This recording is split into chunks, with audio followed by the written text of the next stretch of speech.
हो. आज आपण इयत्ता 11वी समाजशास्त्र यामध्ये प्रकरण 2 पाश्चिमात्य आणि भारतीय समाजशास्त्रज्ञांचे योगदान या प्रकरण नंबर 2 ची चर्चा करणार आहोत. विद्यार्थी मित्र हो, आपण या प्रकरणात पाश्चिमात्य आणि भारतीय समाजशास्त्रज्ञांचे योगदान या संदर्भात चर्चा करणार आहोत. प्रत्येक समाजशास्त्रज्ञाने आपल्या अभ्यासाच्या माध्यमातून समाजशास्त्राच्या अभ्यासाला गती दिलेली दिसून येते. त्यामध्ये प्रामुख्याने पाश्चिमात्य समाजशास्त्रज्ञ म्हणून August Comte, Emile Durkheim, Karl Marx याचबरोबर भारतीय समाजशास्त्रज्ञ म्हणून doctor G S. Ghurye, doctor M N. Srinivasan, doctor Iravati Karve यांचा समावेश होतो.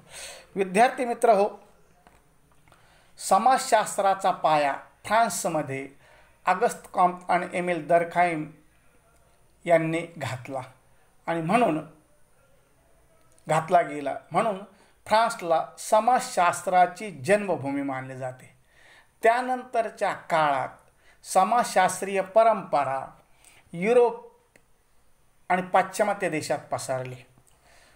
समाजशास्त्राचा विकास फक्त पाश्चिमात्य जगतापुरताच मर्यादित नाही, तर भारतातही समाजशास्त्राचा विकास करण्यामध्ये भारतीय समाजशास्त्रज्ञांचे योगदान महत्त्वाचे आहे, हे आपणाला विसरता कामा नये. त्यामध्ये प्रामुख्याने doctor G S. Ghurye, doctor Srinivas, doctor Iravati Karve यांचे स्थान महत्त्वाचे आहे. मित्र हो, आज आपण पाश्चिमात्य समाजशास्त्रज्ञ म्हणून ऑगस्ट कॉम्ट या पाश्चिमात्य विचारवंताचा, या फ्रान्स विचारवंताचा समाजशास्त्राच्या योगदानाच्या संदर्भात चर्चा करणार आहोत. ऑगस्ट कॉम्टचा जन्म 1798 झाला गेला. त्यांचा कालखंड 1798 ते 1857 सांगितला गेला आहे. त्यांना समाजशास्त्राचे जनक मानले जाते, कारण त्यांनी सोशिओलॉजी ही संज्ञा सर्वप्रथम 1839 मध्ये उपयोगात आणली. समाजशास्त्र हे समाजाचा शास्त्रीय पद्धतीने कसा अभ्यास करते हे पटवून दिले गेले. अशा ऑगस्ट कॉम्टचा जन्म 19 जानेवारी 1798 मध्ये फ्रान्समध्ये मॉन्टप्लिएर येथे झाला. त्यांचे पूर्ण नाव इसिडोर ऑगस्ट मॅरिक फ्रँकिस झेवियर कॉम्ट असे होते. त्यांचे मूळ विचार हे बंडखोर वृत्तीचे व प्रस्थापित व्यवस्थेला आव्हान देणारे होते. पहा, विचारवंत असतील, बुद्धिवंत असतील, निर्माण होणारं नेतृत्व असेल, हे प्रस्थापित व्यवस्थेला नेहमी विरोध करत असतं.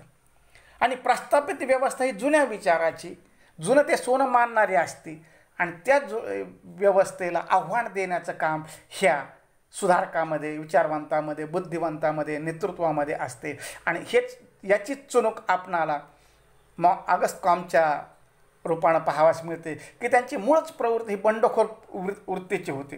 प्रस्थापित व्यवस्थेला आव्हान देणारे होते, विरोध करणारे होते, आणि याच माध्यमातून त्यांनी समाज व्यवस्थेमध्ये एक नवीन उत्क्रांतीवादी विचार जे आपल्याला म्हणता येईल तो मांडला गेला आणि समाजाला एक नवी दिशा देण्याचा प्रयत्न केला गेला. ते गणितज्ञ होते, ते तत्त्ववेत्ते होते.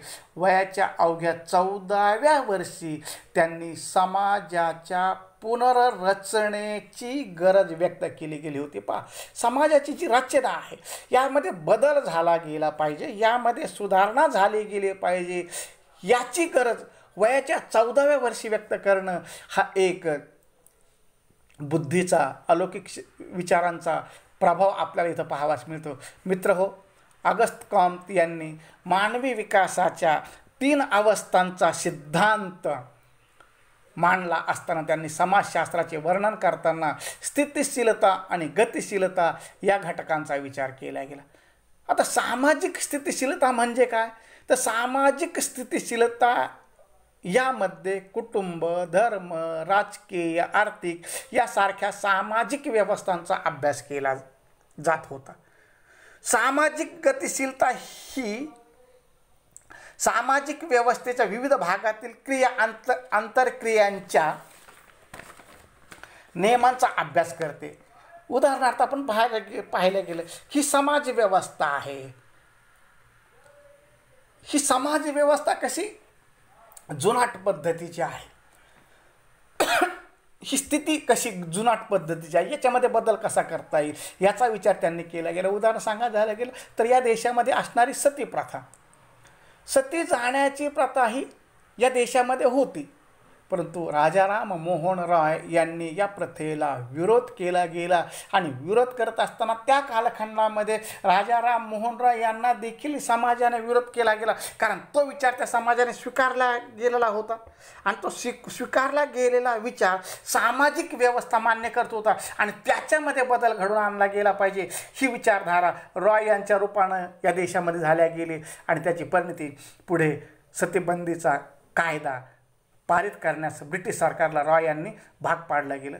दुसरं उदाहरण सांगतील की स्त्री शिक्षण ह्या समाज व्यवस्थेमध्ये जर पाहिलं गेलं, सामाजिक व्यवस्थेमध्ये भारताच्या संदर्भात, महाराष्ट्राच्या संदर्भात, तर स्त्रीला शिक्षण घेण्याचा अधिकार नाही हा विचार या धर्म मार्तंडांनी मांडला गेला.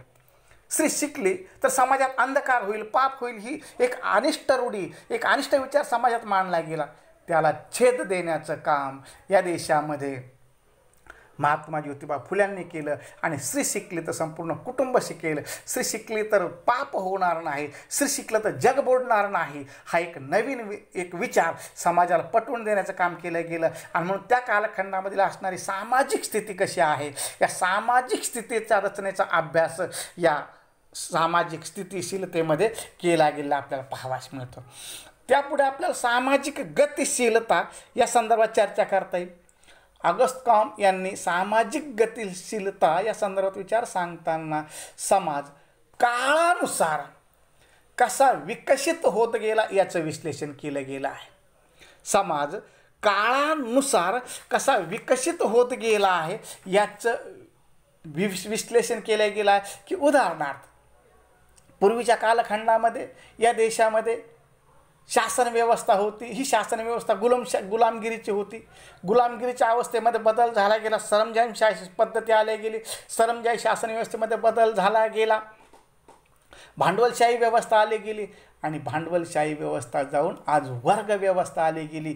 या वर्ग व्यवस्थेच्या माध्यमातून समाज काळानुरूप बदलत गेला. शासन व्यवस्थेसंदर्भात दुसरं उदाहरण सांगते की पूर्वीच्या काळी राजेशाही व्यवस्था होती, ही राजेशाही व्यवस्था गेली, पुढे लोकशाही शासन व्यवस्था आल्या गेली आणि या माध्यमातून सामाजिक विकासाचा मार्ग गतिमान झाला गेला. त्यांच्या मते सर्व समाज ठराविक अवस्थेतून गेलेले आहेत आणि त्यातून त्यांची अधिक प्रगती झाली गेली आपल्याला पाहावयास मिळतं आहे.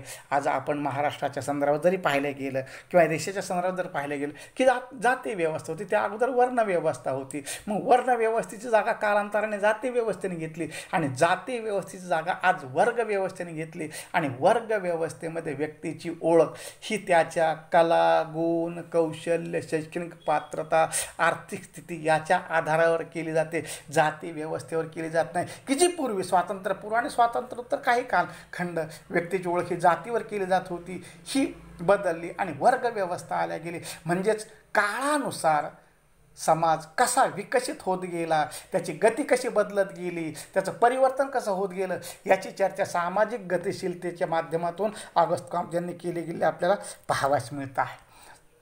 ऑगस्ट कॉम्टने मानवी विकासाचा 3 अवस्थांचा सिद्धांत मांडला गेला मित्रहो.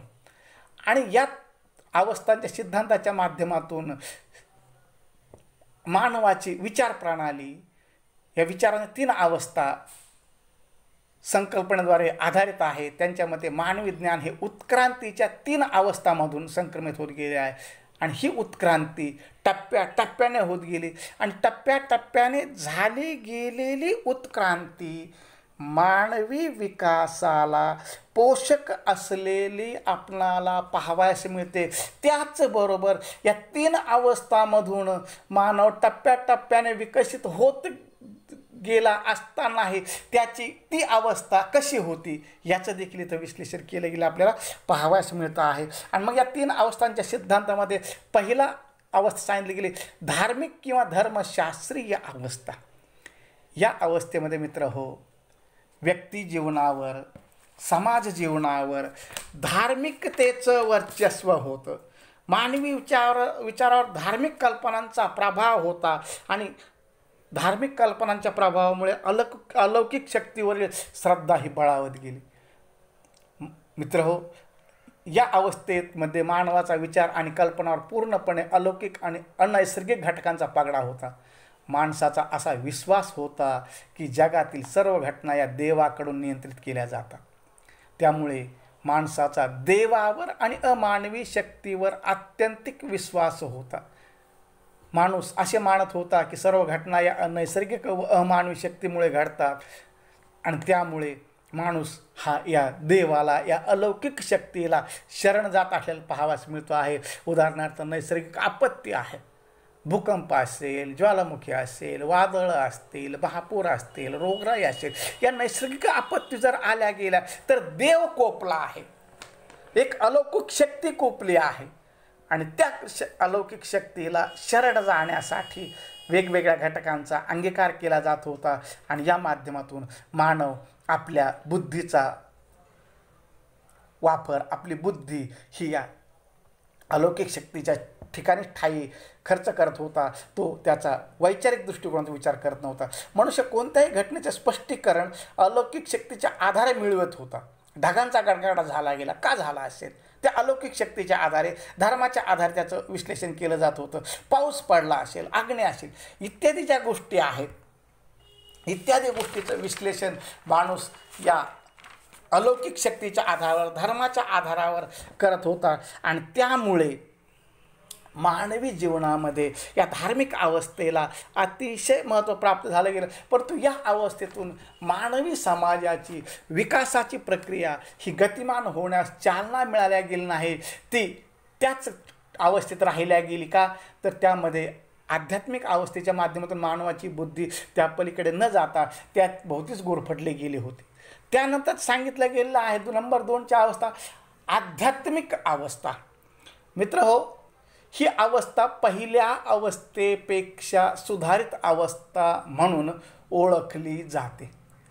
आध्यात्मिक अवस्थेत मानवी विचारावर अमूर्त आणि तत्वज्ञानात्मक अनुमानाचा प्रभाव होता. तत्वज्ञानाचा प्रभाव होता.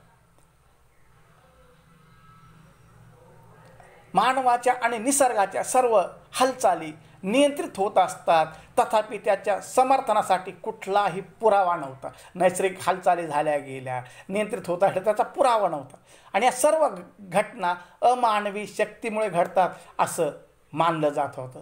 उदाहरणार्थ आत्मा आहे, आत्मा दिसत नाही, परंतु या योनीतून त्या योनीत पुनर्जन्माच्या रूपाने जातो आहे, ही भावना तिथे वास्तविक करत होती आणि त्यासाठी कुठलाही पुरावा नव्हता की हा आत्मा आहे आणि या योनीमधून, या योनी जन्मामधून दुसऱ्या योनीमध्ये गेला दाखवता येत नव्हतं, पण त्यावर श्रद्धा होती. निर्वाण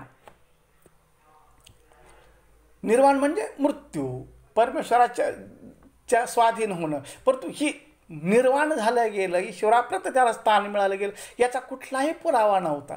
तरी पण माणूस तत्वज्ञानाच्या विचारावर, अमूर्त विचारांच्या माध्यमावर जे धार्मिक अवस्था होती, त्या धार्मिक अवस्थेपेक्षा इथे एक बदल थोडाफार प्रमाणात झाला गेला. वैचारिक पातळीत इथे काही प्रमाणात सुधारणा झाल्या गेल्या आणि याची परिणती आपणाला वेगवेगळ्या माध्यमातून येईल. उदाहरणार्थ पहिल्या अवस्थेपेक्षा वैचारिक पातळीवर दुसऱ्या अवस्थेत बराच विकास झालेला दिसून येतो.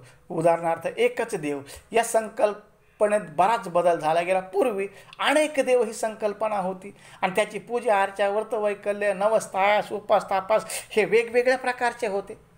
परंतु कालांतराने तत्वज्ञानाचा विचार म्हणा, वैचारिक पातळीमध्ये झाला गेलेला बदल म्हणा, या माध्यमातून अनेक देव ही संकल्पना मागे पडू लागली गेली. एकच देव ही संकल्पना पुढे आली गेली आणि या एकाच देवाची पूजा अर्चा करण्यासाठी जे व्रतवैकल्य, नवसायस आहे ते योग्य की अयोग्य याचा विचार केला जाऊ लागला गेला आणि या माध्यमातून पहिल्या अवस्थेपेक्षा दुसऱ्या अवस्थेत बराचसा विकास झालेला आपणाला इथं दिसून येतो. आणि शेवटची अवस्था सांगितली गेली वैज्ञानिक किंवा प्रत्यक्षवादी अवस्था. मित्र, ऑगस्ट कॉमने ही अवस्था मानवी विचारांची सुधारित अवस्था मानली आहे. मित्र हो, कल्पनांच्या जागी निरीक्षण निरीक्षण घेतलेले आपल्या इथं पाहावयास मिळते की इथं आज एखाद्या गोष्टीची आपण कल्पना करत बसणं हे या अवस्थेला मान्य नाही. ती कल्पना आहे तर त्याच्या संदर्भात निरीक्षण केलं जाऊ गेलं, त्या गोष्टीची कारणमीमांसा शोधल्या जाऊ गेली, तिचं परीक्षण केलं जाऊ गेलं आणि या गोष्टींना या अवस्थेमध्ये महत्त्व प्राप्त झालं गेलं आणि त्याच्यासाठी पुरेसा पुरावा देखील असतो. त्याच्यासाठी देखील पुरावा असतो. एखादा अपघात झाला गेला तर त्याची कल्पना करण्यापेक्षा कसा झाला असेल, काय झाला असेल, कुणाची चूक असेल, यापेक्षा त्याची अपघात घडण्याची कारणं काय आहे, कुणाची चूक आहे, याचा शोध घेण्याचं काम इथे केलं जातं. आणि हे करत असताना पोलीस त्यांच्या गुन्हेगारी शास्त्राचा वापर करून तो कसा झाला गेल्याचा शोध घेतला जातो. एखाद्या व्यक्तीने विहिरीत उडी घेऊन आत्महत्या केली असेल तर ती आत्महत्या की हत्या याचा विचार उदाहरणाने स्पष्ट करायचं म्हटलं गेलं तर विहिरीच्या तळभागात हे प्रेत कुठल्या ठिकाणी पडलेलं आहे यावरून ते आत्महत्या की हत्या याची निर्णय घेतला जातो, याचा शोध घेतला जातो. आणि हे शोध घेण्याचं काम गुन्हेगारी शास्त्रामध्ये परीक्षणाच्या माध्यमातून, निरीक्षणाच्या माध्यमातून, अनुमानाच्या माध्यमातून केलं जातं. आणि म्हणून इथे परीक्षा करणे या गोष्टींना अवस्थेला महत्त्व प्राप्त झाले गेले आणि त्याच्यासाठी पुरावा असतो. गॅलिलिओ असेल, न्यूटन असेल यासारख्या शास्त्रज्ञांच्या शोधामुळे ही अवस्था उदयास आली आणि या अवस्थेत शास्त्रीय तंत्राचा वापर करण्यास प्रोत्साहन मिळाले गेले. तात्पर्य हे की या अवस्थेतून ऑगस्ट कॉम्टला हे सिद्ध करावयाचं आहे, हे सांगावयाचं आहे की मानवी विकास हा टप्प्याटप्प्यानं होत गेला. मग ती अवस्था कशी बदलल्या गेली, त्या अवस्था बदलत असताना तात्विकतेला कसं महत्त्व प्राप्त झालं गेलं आणि त्या तात्विकतेचं महत्त्व प्राप्त होत असताना प्रत्यक्षवादाला, वैज्ञानिकतेला कसं महत्त्व प्राप्त झालं गेलं, तिथं पुराव्याचा कसा आधार घेतला जाऊ गेला.